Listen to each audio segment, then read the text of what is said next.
Back to winning ways and still unbeaten at home. Darlington dismissed Torquay with a goal in each half at Feetham's. Stuart Elliott's shot was turned in by Glenn Naylor for the opener after 4 minutes. Elliott deserved to add his name to the score sheet. He was the key man for the Quakers' second. This time it deflected off Lee Nogan.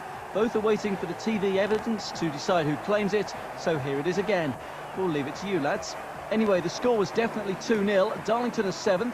Torquay are second bottom of the table. They've lost all 6 of their away games so far this season. An eventful night at Feetham's, and Darlington were nearly off to a flyer. Stuart Elliott's shot, Lee Nogan stroked the rebound in, but the offside flag cut the celebrations short. No one stopped John Durnin's celebrations, though. The veteran striker with a clinical finish to give the Football League newcomers a half-time advantage. But that was just Durnin's starter. His main course came after the break when he beat Andy Collet with a wonderful chip shot from the edge of the area. Darlington were defending an unbeaten home record, so they weren't giving it up without a fight. Glenn Naylor got the final touch from the corner to give them a sniff of a chance. But try as they might, the Quakers couldn't find an equaliser against a determined Kidderminster side. Then things turned ugly. Stuart Elliott was sent off for using an elbow and the game reached boiling point. It's alleged to have carried on in the tunnel. The FA will investigate claims that Darlow's Martin Gray assaulted two-goal hero John Durnin. 600-mile round trip to Cardiff was a nightmare.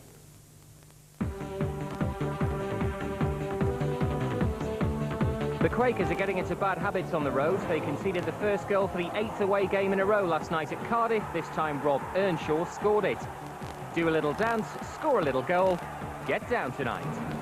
Darlington probably knew it wasn't their night when Richard Hodgson saw his shot come back off the inside of the post, and the final nail in the coffin came as the Quakers failed to clear and Kevin Evans picked his spot to wrap it up for Cardiff.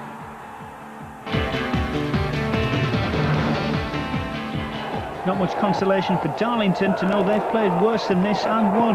They hadn't been going too long when Nathan Jones put Brighton in front. Goal scoring's been a problem for the Quakers this year, well, for everyone except Glenn Naylor. His equaliser on 35 minutes. But Lee Steele pinched Brighton's winner.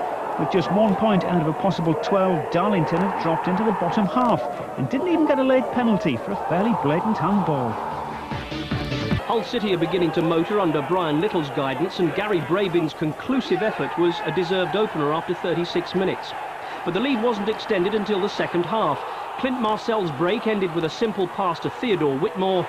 The Caribbean won 2, good enough for 3 points. Times are hard for Darlington fans. Gary Bennett's side have recorded just 1 point now in the last 6 games. Former Hartlepool player Gary Jones scored Halifax's goal after 24 minutes. The Quakers pushed hard for the equaliser, but that's Darlington's 3rd successive home defeat.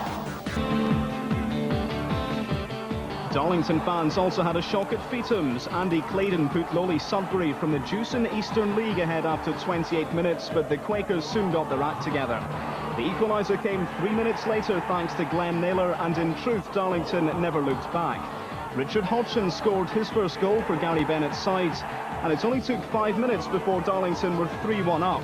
Not to be outdone, Kevin Kyle, on loan from Sunderland, also scored his first goal. Sudbury were still dreaming. Naylor is currently the club's highest goal scorer in the league this season, and he was on the cup scoresheet once again after 64 minutes. And 12 minutes later, he became the first Darlington player to score a hat-trick in the FA Cup in 17 years. Hodgson scored his second with just 3 minutes remaining. Darlington will face Luton in the next round.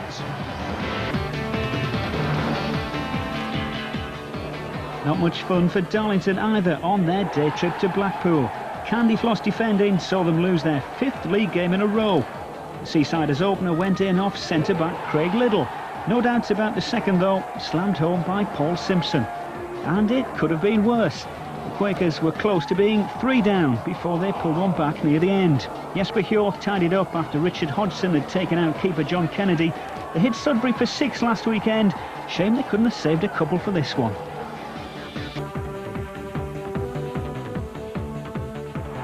Darlington needed a win at home to Mansfield, so what they didn't need was to concede a goal after only 5 minutes. Martin Pemberton was first on the score sheet for the Stags. The equaliser, though, came midway through the first half and was finished in style by Kevin Kyle. Excellent strike, nonchalant celebrations. Darlington deserved the second half winner, and it came thanks to a penalty. Mansfield debutants Adam Barrett felled Neil Aspin. Brian Atkinson sealed the points from the spot. 2-1, it's the Quakers' first league win in their last 8.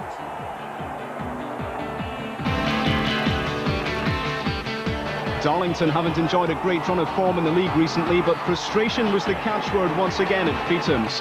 Kevin Kyle saw his first half effort clip the bar, and Gary Bennett's side couldn't produce the winner. The manager said afterwards if any team was going to win, then it was going to be us. A replay looms a week tomorrow. Brisbane Road is something of a Division 3 fortress. Leighton Orient haven't lost here in Legal Cup since April. Darlington hadn't won here for 34 years. It did take the O's 83 minutes to secure all 3 points, though. Scott Houghton's stunning volley was his first for the club since his move from Southend.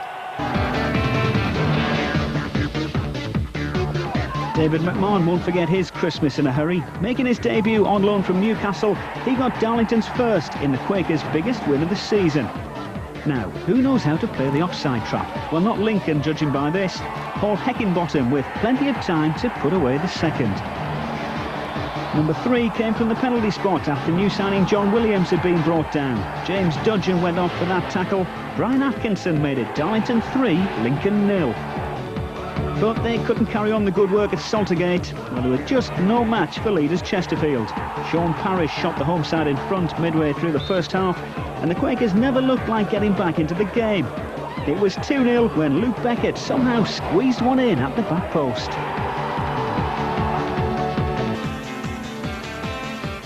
Safe to say Darlington aren't travelling well, but not for want of trying.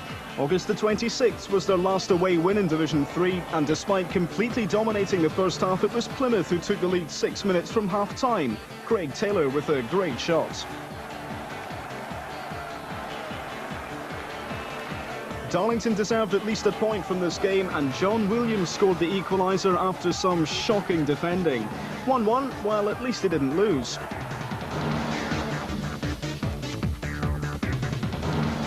Unlike Hartlepool, Darlington's pitch is a real picture these days.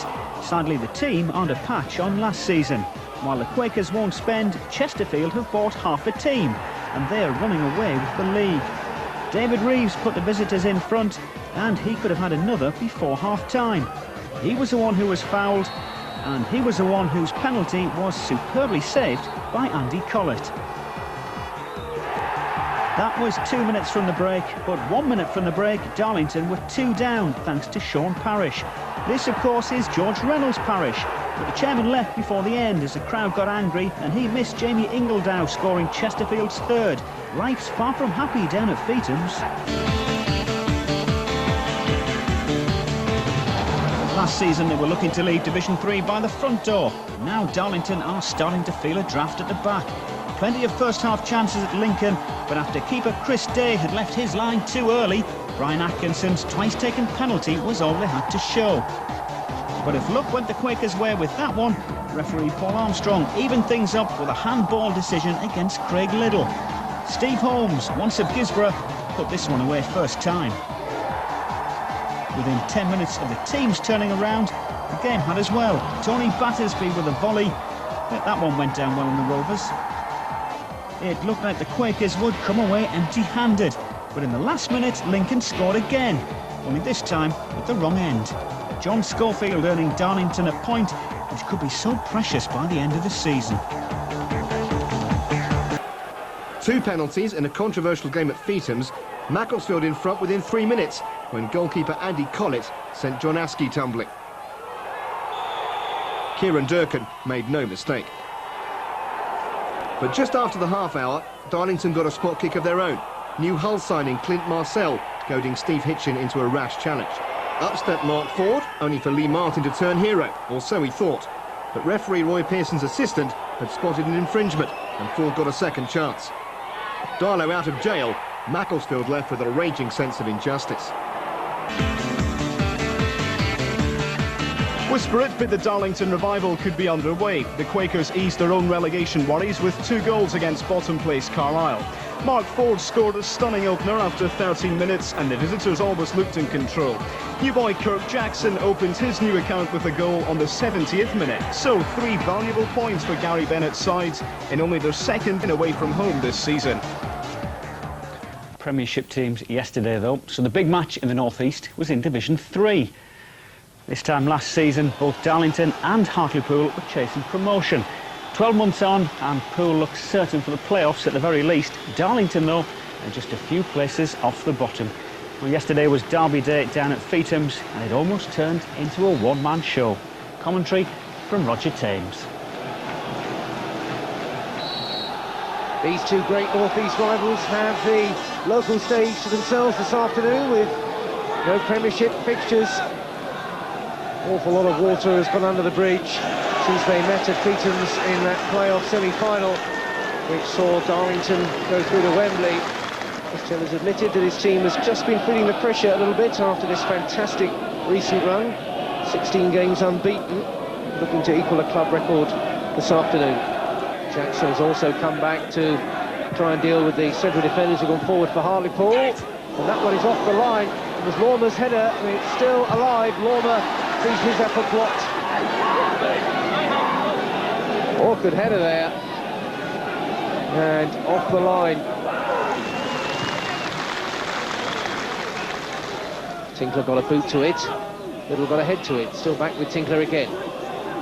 Lormer first time now, Henderson is away, and the flag is down. Collet again, excellent goalkeeping. Well, Collet's had an exceptional first 25 minutes or so. This was another decent chance though for Hartlepool. Henderson was often after it, and Collet once again was brave and got his reward as well.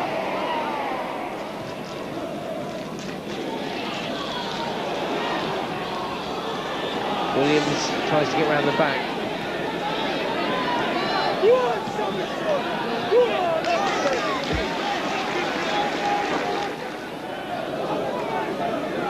Williams trying to get a nod on, the ball loose, and it's gone in, and it's Naylor who's hooked it in,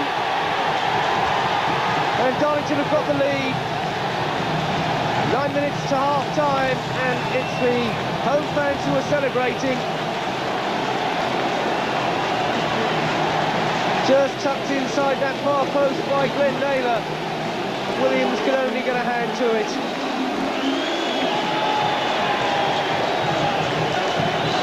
Awkward bouncing ball, went over everyone, and in stole Naylor. Got a foot to it and steered it into the corner. And Gary Bennett needed a lift recently.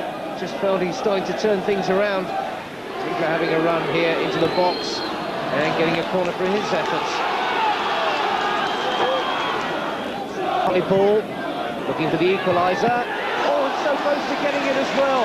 Westwood's header and a blinding save from Andy Collet. No wonder they've just given him a new 2-year contract. And getting an earlier, getting distance on the clearance. Straight back in again.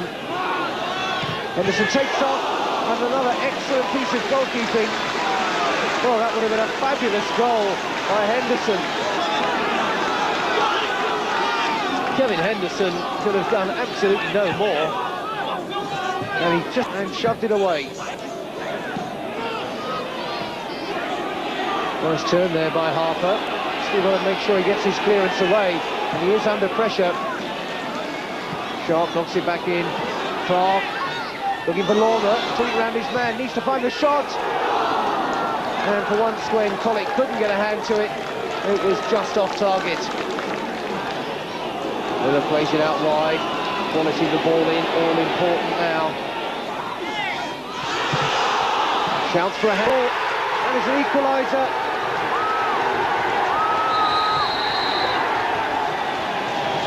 It was a defender who turned up in a slightly unlikely position for him. There were claims for a handball in there, but Knowles got his boot to it and found the net. 3 minutes added on our watch. There is the final whistle. It's one apiece, and the 2 former Sunderland teammates, Gary Bennett and Chris Turner, the managers, have to settle for 1 point each. We puffed and we got a goal, and as the game was going on I thought, right, we're just going to grind the result out, and sometimes you've got to do that.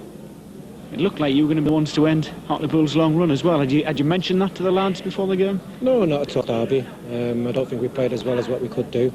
Maybe, you know, the occasion caught one or two of the lads, but at the end of the day, you know, we've got 1 up, and I thought we'd just grind it out at the end. It's a great achievement by the team. To go 17 games in any level of football is magnificent. And then to come to Darlington, where I think the script was written, and especially when they scored that goal, that they're going to be the team that stops us getting the record, and they're going to possibly dent, you know, a defeat to us. But I don't think you find a more one-sided derby game in the North East, certainly. And, you know, apart from Andy Collet, you know, it would have been all over by half-time.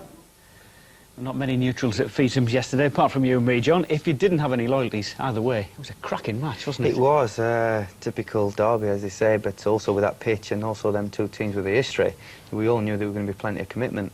But as Chris said, you know, I mean, I bet he can't believe they didn't get the 3 points. They were